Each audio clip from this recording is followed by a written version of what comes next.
큰 은혜가 함께 하시고 말씀으로 승리하시기를 주님 이름으로 축복합니다. 우리 어제 아침에 13장 말씀을 들었는데 13장에서는 사울이 블레셋을 선제 공격함으로써 이스라엘과 블레셋이 전면 전쟁에 돌입하게 되었음을 보았습니다. 그리고 전력면에서 이스라엘이 너무나 약하고 열세인 것도 보았습니다. 그런데 이러한 환경 가운데서 14장의 본장에 와서 보면 이런 상태로 사울의 군사와 블레셋의 군사가 서로 대치하고 있을 때에 사울의 아들 요나단이 그의 신복과 함께 단신으로 블레셋에 들어가서 기습해서 그들의 진영의 일대 혼란을 일으키게 됩니다. 그래서 블레셋 군사들은 불시의 공격에 어디서 누가 공격해 왔는지도 모르고 서로 죽이는 어처구니없는 결과를 빚어내게 됩니다. 이것이 계기가 돼가지고 마침내 이스라엘은 블레셋과 전쟁에서 대승리를 하게 됩니다. 오늘 본장 46절에 보면은 아주 블레셋에게 대승리를 거두게 됩니다. 긴 52절까지 기록된 본문이지만은 이러한 내용으로 기록이 되어 있는 것을 머릿속에 두시고 오늘 이 본장의 말씀을 통해서 요나단의 용기와 또 이 본장의 말씀을 주시는 깊은 교훈을 잠시 새기면서 아침에 기도하기를 원합니다. 먼저 우리가 생각하고 싶은 것은 블레셋과의 전면 전쟁에 승리하기 위해서 사울은 제사장과 법궤를 가져오도록 명령하는 이런 말씀이 나타납니다. 18절에도 그런 말이 나옵니다. 그리고 3절 19절에도 보면 제사장을 오도록 이렇게 하는 말씀이 나타납니다. 사울은 블레셋이 많은 군대를 동원하자 어찌할 줄을 모르는 거죠. 왜? 상대가 되지 않고 그리고 앞장에서 봤습니다만은 이스라엘은 이미 그 무기를 만들 수 있는 대장간이라든지 이 철 공장 같은 거 요즘 말하면 철을 통해 가지고 뭘 만들 수 있는 것을 전부 다 크로스해 버렸어요. 다 없애 버렸으니까 이스라엘은 무기를 가질 수도 없는 그런 입장이 되어 있습니다. 그러니까 싸움을 한다고 하는 것은 이거는 도저히 싸울 수 없는 그런 입장이 됐다는 것을 우리는 보게 됩니다. 그래서 그는 이 싸움에서 이기기 위해 가지고 제사장 하이야를 자기에게 오라고 합니다. 또한 법궤를 가져오도록 18절에 보면은 명령하고 있는 것을 보게 되죠. 그런데 사무엘은 이미 사울이 하나님의 뜻을 따라 행하지 못했기 때문에 사울을 이미 사무엘은 버렸습니다. 그래서 그는 대신 사무엘하고 관계가 나빠지니까 그 대신 아히야라고 하는 제사장을 오라고 이렇게 불렀던 것입니다. 이스라엘 사회에서 제사장은 어디까지나 성소에 남아서 성직을 수행해야 되는 것인데도 불구하고 사울이 아히야를 대동한 것은 이방인들의 경우를 본뜬 것입니다. 이방의 왕의 경우는 항상 제사장을 자기 곁에 두고 신의 뜻을 묻고 무슨 일이 있으면 그 사람을 통해 가지고 이렇게 물어보고 일을 합니다. 꼭 어떤 신접한 자처럼 이렇게 생각을 하는 거죠. 그러므로 이 아히야는 순수한 대제사장직을 수행하지 못하고 요즘으로 말하면 의용 제사장 노릇을 했다고 볼 수 있는 겁니다. 여기서 우리는 두 가지 교훈을 기억할 수 있는데 먼저는 사람들은 자기들이 원하는 사역자를 가지기를 원한다는 겁니다. 그런데 그것은 옳은 신앙의 태도가 아닙니다. 자기 마음에 드는 자기 방식대로 자기의 방법대로 해주는 것을 다 원하고 좋아하는 거예요. 그게 아니면은 거부 반응을 갖는 거예요. 그래서 우리가 신앙생활 할 때도 조심해야 될 것은 설교도 듣기 좋은 그런 말만 듣기를 원하고 무조건 감싸주기만 원하며 오히려 충실하고 공정하게 일하고 바른 말씀을 가르치는 사람들에게는 어떤 데는 적의를 품는 그런 경우가 생긴다는 거죠. 왜? 저거는 나하고 안 맞기 때문에. 자기가 그렇게 못 사니까 저 말은 걸러내버리는 게 좋은데 귀에 일단 듣기가 거북하기 때문에.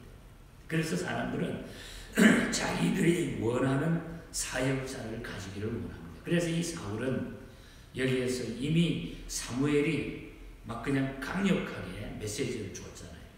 그러니까 이 사무엘을 버렸기 때문에 사무엘과 관계가 나빠졌기 때문에 이제는 자기 마음에 맞는 의용, 자기 말대로 하는 막 들어주는 이 아히야를 불렀다고 하는 것을 보게 됩니다.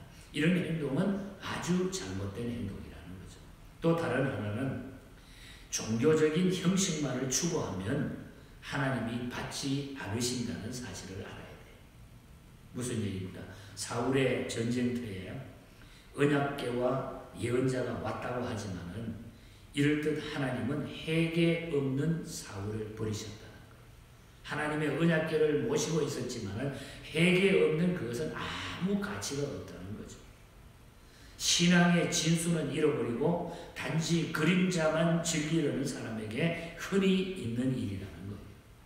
사울은 전쟁의 승리를 위해 가지고 하나님께 제사를 드리려고 하다가 전세가 이제 막 자기 쪽으로 이스라엘 쪽으로 유리해지니까 제사 드림을 그만두게 합니다. 18절과 19절 마지막에 보면은 내 손을 거두라 그래요. 지금 막 제사를 드리기 위해서 준비해가지고 정말 하나님 앞에 제사를 드리려고 하는데 이제 전세가 좋아지니까 그 제사 드리는, 다시 말해 예배 드리는 것도 이제 그만해도 된다. 내 손을 거두라.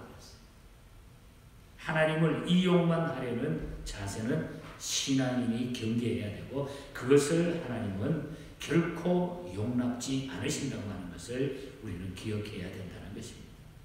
그래서 우리는 하나님 앞에 살아가면서 자기가 원하는 대로 해서는 안 된다. 하나님의 뜻을 따라야지 자기가 원하는 대로 하면 안 된다는 거죠. 그리고 종교적인 형식만을 추구하면은 그것은 하나님이 받으시지 않는다. 사울이 바로 그런 행동을 지금 본장에서 보여주고 있는 것입니다. 그리고 4절에서 15절 사이에 보면은 그래도 감사한 것은 사울의 아들 요나단의 신앙적 용기를 우리가 볼 수 있는데 정말 아름다운 모습이 나타나고 바른 신앙의 자세가 나타나고 있습니다. 어떤 신학자는 그런 이야기를 했어요. 요나단을 가르쳐서 돌 릉금나무에 맛있는 사과가 달렸다. 그렇게 얘기했습니다. 그 정도로 요나단은 신앙이 아주 좋았다는 얘기죠. 신앙이 좋았다. 그는 아무도 모르게 그의 부하 하나를 데리고 블레셋 진영으로 가서 큰 승리를 거두게 됩니다. 승리의 비결은 그의 믿음에 있었음을 알 수 있는데 그의 신앙 고백을 보면은 한 3가지로 본문에 나타나죠. 첫째는 6절에 보면은 그들은 할례 받지 않았지만 우리는 할례 받았기에 분명히 승리할 줄 믿는다. 이 말은 무슨 말입니까? 우리는 하나님께서 지켜주시고 하나님의 택한 백성이기 때문에 우리는 걱정할 필요 없이 하나님이 우리를 분명히 이기게 해주실 것이다. 얼마나 놀라운 믿음입니까? 얼마나 확실한 믿음입니까? 그리고 두 번째 보면 역시 6절에 보면은 하나님의 승리는 숫자에 많고 적음에 있지 않다고 그랬어요. 6절 하반절에 보면 여호와의 구원은 사람이 많고 적음에 달려있지 아니하니라. 여러분 얼마나 놀라운 믿음입니까? 하나님 앞에는 숫자가 중요하지 않다고 하는 얘기죠. 그리고 세 번째 보면은 하나님이 우리를 이용하실까 하노라. 역시 6절에 보면은 여호와께서 우리를 위하여 일하실까 하노라 그랬어요. 일하실까 하노라. 이것을 볼 때 겸손히 하나님의 도구가 됨을 바랬고 또 하나님을 믿었어요. 하나님이 나를 하나님의 도구로 사용해서 분명히 하나님의 백성을 구원하고 하나님을 승리케 만들어 주실 것이다. 이것이 요나단의 믿음이었어요. 요나단은 이런 믿음으로 한 사람을 데리고서 적진으로 향하여 들어가는 거죠. 요나단은 하나님의 섭리를 믿었습니다. 그 결과 블레셋 진영에 큰 떨림이 일어나죠. 15절에 보면 떨림이 일어납니다. 요즘 말하면 지진이 막 땅을 막 흔들어 놓는 거죠. 이것은 하나님이 주신 떨림이었습니다. 마음을 지으신 분이 적들에게 막 땅이 떨리니까 마음에 막 두려움을 갖기 시작하죠. 그래가지고 적들의 마음을 이용해가지고 막 자기네들끼리 나중에 치고 받고 찔르고 죽이고 난리가 났어요. 29절에 보면 요나단이 내 아버지께서 이 땅을 곤란하게 하셨다. 곤란하게 하셨다. 땅이 진동했다. 말씀드린 대로 이스라엘에는 아무 무기를 만들 수 없었어요. 앞장에서 말한 대로 앞장에서 13장 19절에서 22절에 보면 블레셋이 이스라엘의 철공을 다 없애고 철로 만드는 모든 것을 다 없앴기 때문에 이스라엘에서는 지금 철로 무슨 무기를 만들 수 없는 이런 입장이 아무것도 맨손이라는 얘기죠. 그런데도 하나님은 바로 하나님의 백성을 이렇게 놀랍게 축복하시고 붙잡아 주셨다는 것입니다. 사울의 이기주의는 이스라엘을 위협하는 아주 소모적인 열정으로 변해가고 있었지만 그러나 하나님은 그 아들 요나단을 통해서 또 하나님의 백성을 보호하시고 지켜나가는 이 모습이 나타나고 있습니다. 오늘 이 말씀의 결론은 본장의 결론은 하나님은 하나님이 택한 백성을 하나님은 꼭 지키시고 보호하신다. 그리고 하나님의 승리는 숫자에 많고 적음이 있지 않다고 하는 것. 그리고 하나님은 우리를 위하여 일하신다는 것. 우리를 통해서 일하신다고 하는 사실.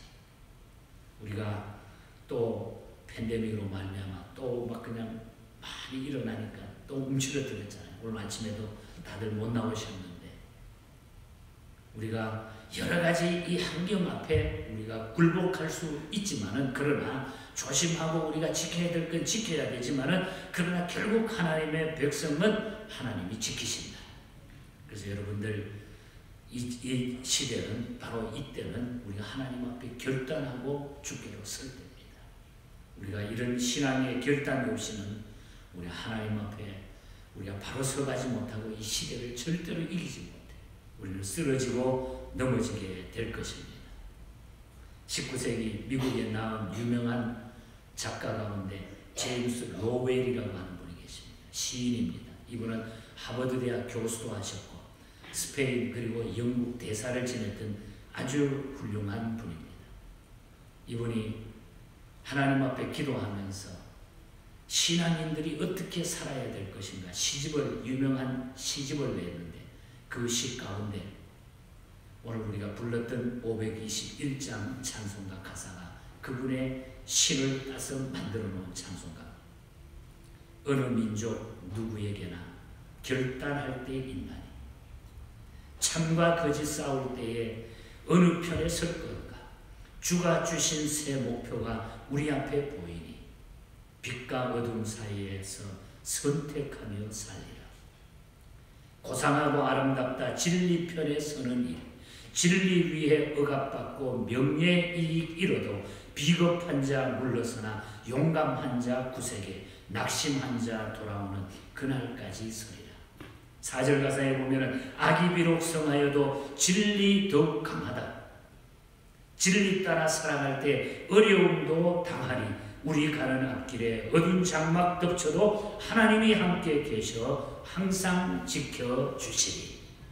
하나님이 함께 계셔서 항상 우리를 지켜주시니 이 믿음으로 이 시대를 이기시고 요나단이 가졌던 이 믿음이 오늘 이 시대의 저와 믿음이 되시면서 하나님 앞에 겸손한 삶을 살아가는 우리 모두가 될 수 있기를 주님 이름으로 간절히 축복합니다. 우리 기도하겠습니다. 말씀 생각하면서 하나님이 이 시대를 이길 수 있는 믿음의 결단을 내리게 하시고 요나단처럼 우리가 이 믿음 가지고 이 시대를 이기고 또한 주신 하나님의 귀한 사명을 교회를 통하여 이루게 해달라고 또한 우리 약한 성도들 위해서 또 몸이 아픈 성도들 또한 여러 가지 어려운 형편이 있는 성도들 위해서 기도해 주시고 또 우리가 이 주일을 잘 섬길 수 있는 이런 은혜가 날마다 넘치게 하게 해달라고 모든 이 팬데믹 기간이 속히 회복되게 해달라고 또한 이 백신이 나와서 속히 좋은 결과를 가져올 수 있게 해달라고 이 시대에 우리 하나님의 뜻이 하나님의 뜻 가운데 이루어지게